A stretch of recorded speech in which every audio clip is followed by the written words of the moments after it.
আসসালামু আলাইকুম প্রিয় দর্শক, আশা করি সকলেই ভালো আছেন। যুক্তরাষ্ট্রের রিপাবলিকান প্রেসিডেন্ট পদপ্রার্থী ডোনাল্ড ট্রাম্প দেশটির খ্রিস্টান ধর্মাবলম্বীদের উদ্দেশ্যে বলেছেন, এই নভেম্বরে তাকে ভোট দিলে 4 বছরের মধ্যে তাদের আর ভোট দিতে হবে না। অবশ্যই এর মাধ্যমে ঠিক কী বোঝাতে চেয়েছেন এ নিয়ে বিতর্ক রয়েছে। নির্বাচনী প্রচারের এমন এক সময়ে তিনি এই বক্তব্য দিলেন যখন ডেমোক্রেটিক দলের প্রচারে ট্রাম্পকে গণতন্ত্রের জন্য হুমকি বলে অভিযুক্ত করা হয়েছে। তার এই বক্তব্যের পর প্রেসিডেন্ট জো বাইডেনের কাছে 2020 সালের পরাজয়কে উল্টে দেওয়ার চেষ্টা করে 2021 সালের 6 জানুয়ারি ক্যাপিটল ভবনে হামলার প্রসঙ্গটি আবার আলোচনায় আসছে। ফ্লোরিডার ওয়েস্ট পাম বিচের টার্নিং পয়েন্ট অ্যাকশন নামের একটি রক্ষণশীল গ্রুপের আয়োজন করা অনুষ্ঠানে বক্তব্য দিচ্ছিলেন ট্রাম্প। সেখানে তিনি বলেন, আমি আপনাদের খ্রিস্টানদের ভালোবাসি, আমি একজন খ্রিস্টান, আমি আপনাদের ভালোবাসি।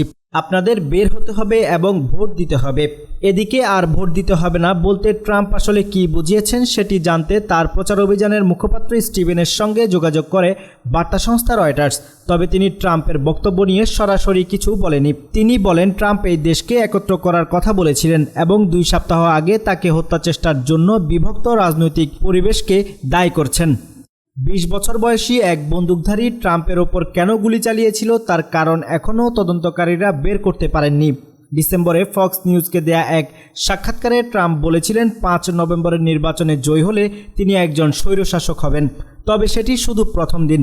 মেক্সিকোর সঙ্গে যুক্তরাষ্ট্রের দক্ষিণ সীমান্ত বন্ধ করতে ও তেল খনন সম্প্রসারণ করতে ডেমোক্র্যাটরা এই মন্তব্য নিয়ে সমালোচনার মুখর হওয়ার পর ট্রাম্প অবশ্য ফক্স নিউজে দেয়া মন্তব্যটিকে রসিকতা বলে উড়িয়ে দিতে চেয়েছেন। দ্বিতীয় মেয়াদে জয় হলে ট্রাম্প 4 বছরের প্রেসিডেন্ট হিসেবে দায়িত্ব পালন করতে পারবেন। মার্কিন সংবিধানে প্রেসিডেন্টের মেয়াদ 2 মেয়াদে সীমাবদ্ধ করে দিয়েছে। সংবিধানের এই বিধিনিষেধ নিয়েও ট্রাম্প ব্যঙ্গ করেছেন। মে মাসে ন্যাশনাল রাইফেল অ্যাসোসিয়েশনের এক সমাবেশে তিনি ডেমোক্র্যাট প্রেসিডেন্ট ফ্রাঙ্কলিন ডি রুজভেল্টের কথা উল্লেখ করেন। রুজভেল্টই একমাত্র মার্কিন প্রেসিডেন্ট যিনি 2 মেয়াদের বেশি দায়িত্ব পালন করেছেন। রুজভেল্টের প্রেসিডেন্সির পর প্রেসিডেন্টের 2 মেয়াদের সীমা যোগ করা হয়। বাইডেন নির্বাচন থেকে সরে দাঁড়ানোর পর এবং তার ভাইস প্রেসিডেন্ট কমলা হ্যারিস ডেমোক্র্যাট প্রার্থীর দৌড়ে এগিয়ে যাওয়ার পর আসন্ন মার্কিন নির্বাচনে জমজমাট প্রতিদ্বন্দ্বিতার আভাস পাওয়া গেছে।